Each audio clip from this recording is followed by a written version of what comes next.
Isang mapagpalang umaga sa ating lahat, mga kapatid ko kay Kristo, mula sa The Solid Rock Morning Devotion. Isang kagalakan na muli tayo ay makapagbulay-bulay sa salita ng Panginoong Hesus sa umagang ito. 10 minutong pagbubulay-bulay ng mga salita ng Panginoon upang papurihan at sambahin ang ating Panginoong Hesukristo. Ang ating pagbubulay-bulayan sa magandang umaga ng Huwebes ay matatagpuan sa Juan, Kapitulo 11, talatang 31 hanggang 42. Ito ang sinasabi. Noon ay araw ng paghahanda. Ang araw ng Sabat na iyon ay dakila. Ang mga katawan ay hindi dapat manatili sa krus sa araw ng Sabat. Kaya nga, ang mga Hudyo ay humiling kay Pilato na kanilang baliin ang mga binti ng mga ipinako sa krus upang sila ay maalis. Dumating nga ang mga kawan at binali ang mga binti ng una. Ganoon din ang ginawa sa isa na kasama niyang ipinako. Ngunit pagpunta nila kay Jesus, nakita nilang siya ay patay. Patay na, kaya hindi na nila binali ang ganyang mga binti. Subalit, isa sa mga kawan na may sibat ang tumusok sa tagiliran ni Jesus. Ang dugo at tubig ay kaagad lumabas. Siya na nakakita nito ay nagpatotoo at ang kanyang patotoo ay tunay. Alam niyang nagsasabi siya ng katotohanan upang tayo o kayo ay sumasampalataya. Nangyari ang mga bagay na ito upang matupad ang kasulatan. Isa mang buto niya ay hindi mababali. Sinasabi sa isa pang kasulatan, titingnan nila siya na kanilang itinusok. Pagkatapos nito, si Jose na taga-Arimatea ay humiling kay Pilato na makuha niya ang katawan ni Jesus. Si Jose ay isang alagad ni Jesus, bagamat palihim lamang dahil sa takot sa mga Hudyo. Pinahintulutan siya ni Pilato, kaya siya ay pumunta roon at kinuha ang katawan ni Jesus.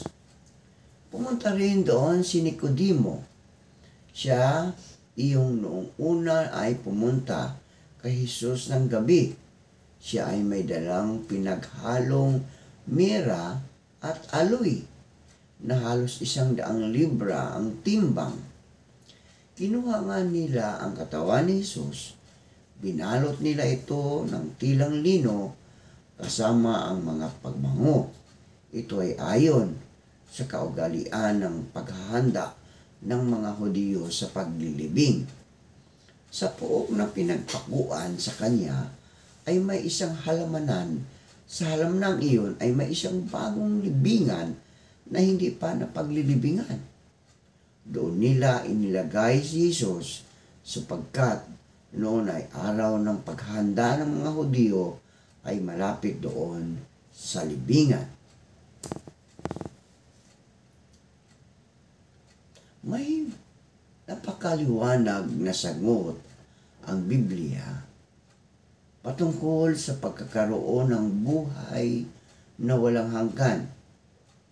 Una, kailangan nating kilalanin at aminin na nagkasala tayo sa Diyos sapagkat ang lahat ay nagkasala at walang sinumang karapat-dapat sa paningin ng Diyos ayon sa Roma 3:23. Lahat tayo ay nakagawa ng mga bagay na hindi mabuti sa paningin ng Diyos, kaya nararapat lamang na parusahan niya tayo.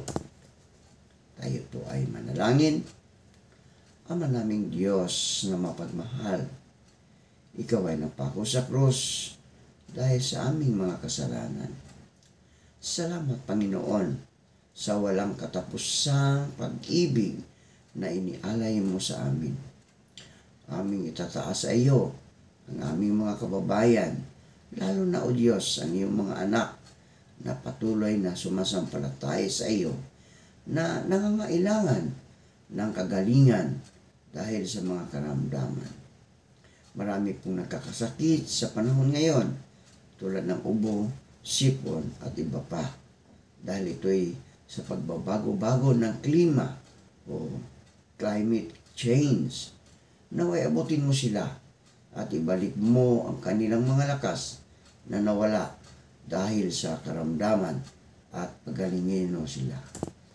Aming inilalapit ang mga naghahanap buhay sa lansangan na sila'y ingatan at proteksyonan mo sa mga masasama.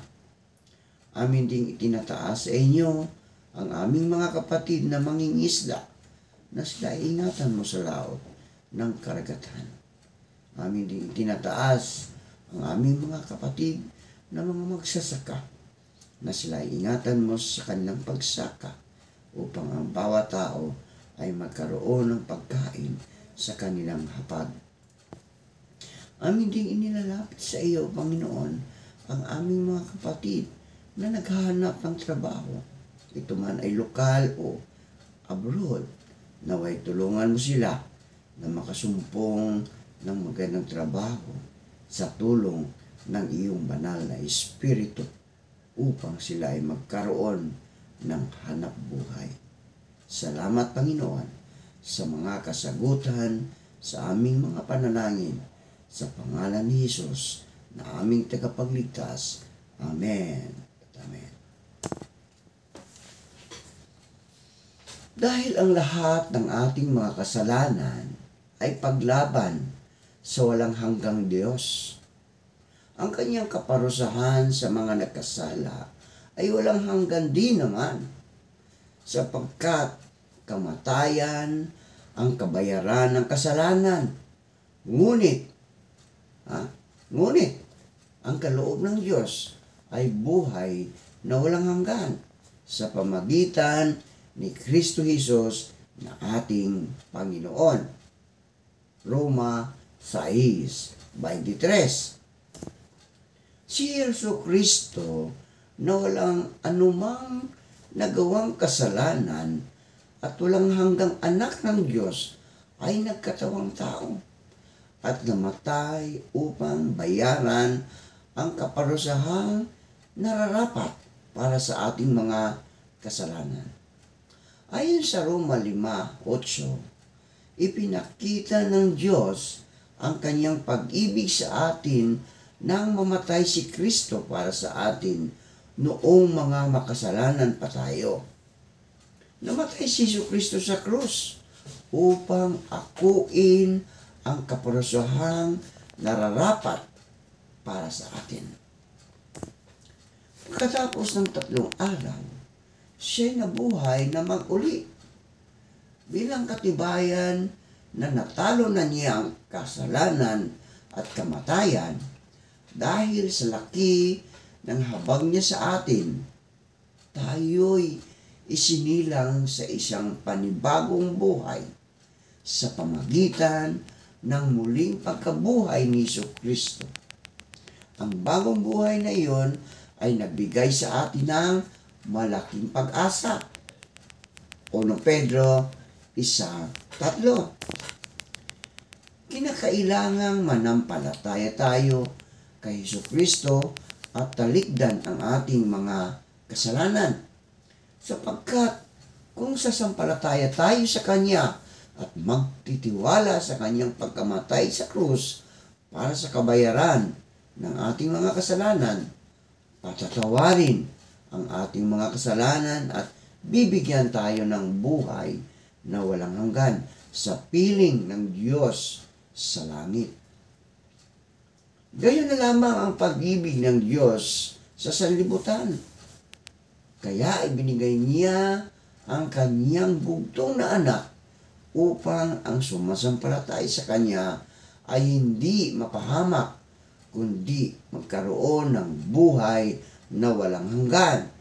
Juan 3:16. Kung ipahayag mo sa iyong mga labi na si Jesus ay Panginoon at manalig ka ng buong puso na siya'y muling binuhay ng Diyos, maliligtas ka. Tanging ang pananampalataya kay Kristo at sa kanyang ginawa sa krus ang tunay na daan patungo sa buhay na walang hanggan. At ito ay kaloob ng Diyos, hindi mula sa inyo. Hindi ito dahil sa inyong mga gawa. Kaya't walang dapat na ipagmalaki ang sinuman. Ayon sa Efeso 2:8-9. Kung gusto mong tanggapin si Jesus bilang iyong Panginoon at tagapagligtas, narito ang simpleng panalangin. Tandaan mo lamang na hindi ang panalangin ito ang makapagliligtas sa iyo, kundi ang Diyos sa pamagitan ng pagkabuhay ng banal na Espiritu sa iyong espiritu. Sabihin mo sa Kanya ng buong puso, O Diyos, inaamin kong nagkasala ako laban sa iyo at nararapat lamang na ako'y iyong parusahan. Ngunit inako ni Jesus ang aking kasalanan at tiniis ang parusa na ako ang dapat dumanas. Nagtitiwala ako na sa aking pagsampalataya sa Kanya ay mapapatawad mo ako. Pinagsisihan ko at tinatalikuran ko ang aking mga kasalanan at magtitiwala ako kay Jesus para sa aking kaligtasan. Salamat po sa iyong kahangahangang biyaya at kapatawaran. Salamat din sa buhay na walang hanggan. Tayo po ay manalangin. Salamat, Panginoon, sa panibagong araw at buhay. Inialay po namin sa inyo ang buong araw na ito at ang aming mga mahal sa buhay. Gabayan at patnubayan niyo po kami sa araw na ito at ilayo sa anumang kapahamakan. Sa pangalan ni Jesucristo na aming Diyos at tagapagligtas. Amen at Amen.